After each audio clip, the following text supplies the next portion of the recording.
آج ہم دیکھیں گے صنعت تضاد. کیا دیکھیں گے؟ صنعت تضاد.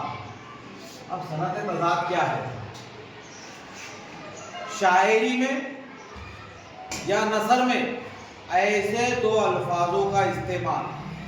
شاعر اگر اپنی شاعری لکھ رہا ہے، کہہ رہا ہے، یا کوئی مصنف نثر لکھ رہا ہے، تحریر کر رہا ہے، تو اس کو خوبصورت بنانے کے لیے اس میں ایسے دو لفظوں کا، دو الفاظ کا استعمال کرتا ہے یا کیا جاتا ہے، یا الفاظوں کا استعمال ہوتا ہے جو لفظی اعتبار سے جس کے معنی ایک دوسرے کے الٹ ہو، یا معنی کے اعتبار سے ایک دوسرے کی ضد ہو، اسے کہتے ہیں صنعت تضاد.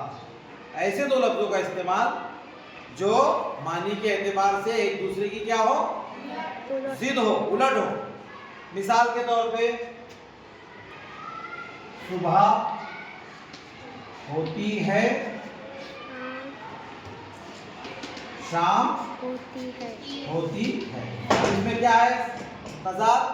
صبح شام. ہاں، صبح اور شام. اب یہ صنعت تضاد کی دو قسمیں ہیں. تو یہ دو قسمیں ہیں. پہلے ہے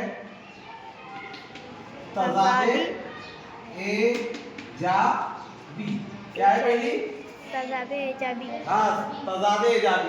یہ جو مثال ہے یہ تضاد ایجابی کی مثال ہے. صبح اور شام، اس کے اندر ڈائریکٹ ایسے تو الفاظ استعمال کیے گئے جو ایک دوسرے کی کیا ہو؟ ضد ہو. لیکن دوسری جو قسم ہے اس کی، یہ امپورٹنٹ، یہ بھی سمجھنے کے لائق ہے، تضاد سلبی. کیا کہلاتی ہے دوسری قسم؟ تضاد سلبی. اب تضاد سلبی جملے میں یا شاعری میں، نثر میں ایسے الفاظ کا استعمال کرنا منفی لگا کے، مطلب نہیں کا استعمال کر کے لفظ کو استعمال کرنا. جیسے میں بتا رہا ہوں ایک سینٹنس، آپ کو ایک جملہ بنا کر بتا رہا ہوں کہ مجھے اس کا گھر معلوم مگر اسے میرا گھر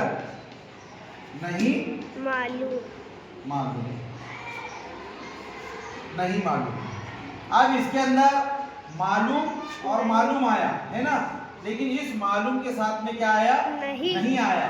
تو یہ معلوم کا ضد ہو گئی، الٹ ہو گئی نہیں معلوم. معلوم کی الٹ نہیں معلوم. تو یہ معلوم، لیکن معلوم کے ساتھ نہیں کا اضافہ کر کے لکھا گیا، اس لیے اسے کہیں گے تضاد سلبی. تضاد تو ہے، دونوں ایک دوسرے کے الٹ ہے، معلوم نہیں معلوم. جیسے آیا نہیں آیا. جیسے علمی لا علمی. لا علمی مطلب نہیں کا استعمال، نا کا استعمال ہے نا، اس کے بعد میں لا کا استعمال. یہ اس طرح کا استعمال اگر ہوتا ہے تو ہم کہیں گے کہ یہ تضاد سلبی ہے. اور اگر اس طریقے سے ضد استعمال ہوتی ہے، صبح شام، رات دن، زمین آسمان، لڑکا لڑکی، تو اسے کہیں گے ہم تضاد ایجابی. آیا سمجھ میں؟ یاد رکھیں گے؟ Very good.